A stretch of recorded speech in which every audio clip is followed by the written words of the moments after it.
जो सबसे बड़ा चैलेंज है वो है परीक्षा सुधार के लिए भी एक कमेटी, क्योंकि जितने परीक्षा होते हैं, क्योंकि इतना टेक्नोलॉजी अधिक हो गया, एक आदमी ने अपना यदि ईमान बेच दिया तो क्वेश्चन पेपर मार्केट में आ जाता है। क्योंकि हमारे लिए चैलेंज है मैट्रिक का परीक्षा कराना, इंटर का परीक्षा कराना, हमारे लिए चैलेंज है कॉलेज के परीक्षा कराना, हमारे लिए टीचर्स की बहाली होती है उसकी भी चिंता होती है, बीपीएससी की चिंता होती है। तो हम लोगों ने तय किया है कि इसको पूर्ण रूप से एक कमेटी इस पर भी बनाएंगे और पूरे दुनिया में जो टेक्नोलॉजी के तहत सभी परीक्षा लिए जाते हैं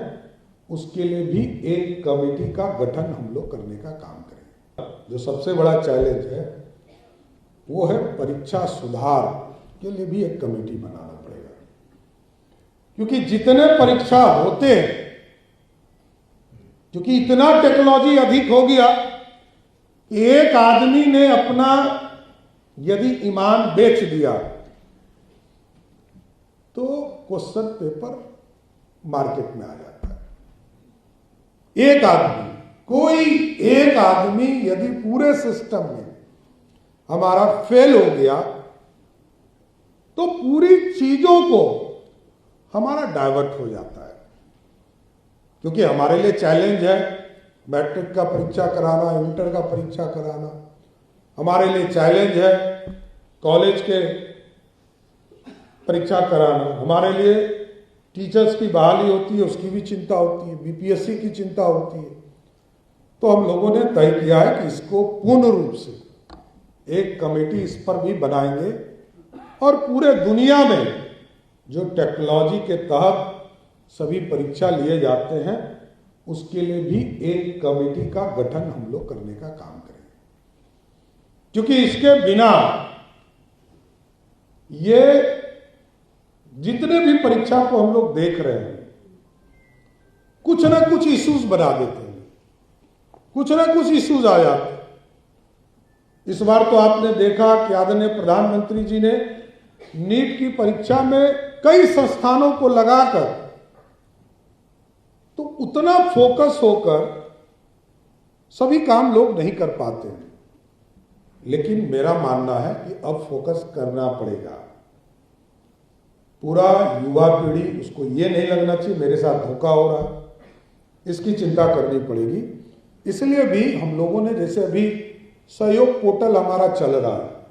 कई शिकायत आपके विभाग से भी आते हैं, कभी छात्र लोग भी करते हैं, तो हम लोगों ने कहा है कि कई पोर्टल्स हम लोग के बने हैं और सहयोग शिविर के लिए भी एक अलग से जो हमारे छात्र हैं सभी माननीय मंत्रियों को भी लगाएंगे, जिलाधिकारी को भी लगाएंगे और सभी स्कूल कॉलेज में जाकर एक सुझाव लेने के लिए सभी कॉलेज स्कूल में जाकर हमारे जो महत्वपूर्ण पदाधिकारी होंगे, मंत्री होंगे, माननीय विधायक होंगे, सांसद होंगे, उनके साथ कन्वर्सेशन हमारी युवा पीढ़ी से कराना है और ये सजेशन के तौर पर उनको पोर्टल पर अपलोड करेंगे और अपलोड करने के बाद यदि 30 दिन में हमने निदान नहीं किया तो मैं बिहार के नौजवानों को, छात्रों को स्पष्ट करता हूं कि उसके मुख्यमंत्री के लेवल पर महीने में एक बार छात्रों के लिए अलग से सहयोग शिविर भी चलाने का काम करूंगा। क्योंकि अब हमारे लिए बिहार की युवा और बिहार के नौजवानों को मुख्य रास्ते पर लाना और उनको मुख्य धारा से जोड़ना, ये सबसे पहले प्राथमिकता है। हमारा भविष्य यही है। हम लोगों ने तो अपना जीवन आधा जी लिया, लेकिन जो आने वाली पीढ़ी है, जो बिहार का निर्माता होगा, बिहार की संस्कृति को बढ़ाएगा, बिहार की सभ्यता को बढ़ाएगा, बिहार में जो 5 भाषा हम बोलते हैं उसके गौरवशाली इतिहास को बढ़ाएगा, तो हम इन तमाम चीजों के लिए भी पूर्ण रूप से इसको आगे बढ़ाने का काम किया जाएगा। इसलिए उसके लिए जरूरत पड़ेगी तो सभी जो हमारे कंसर्न डिपार्टमेंट्स हैं, चाहे वो हायर एजुकेशन हो, चाहे वो साइंस टेक हो या ITI हो, सभी डिपार्टमेंट्स जो ऐसे इनसे जुड़े हुए छात्रों से जुड़े, सब में छात्र कल्याण के लिए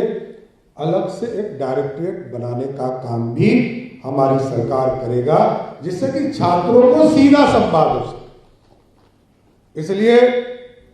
मैं तो यही कहूंगा कि लीकेज प्रूफ चीजों को ठीक करना है, और अभी तो हमने कानून भी बनाया है।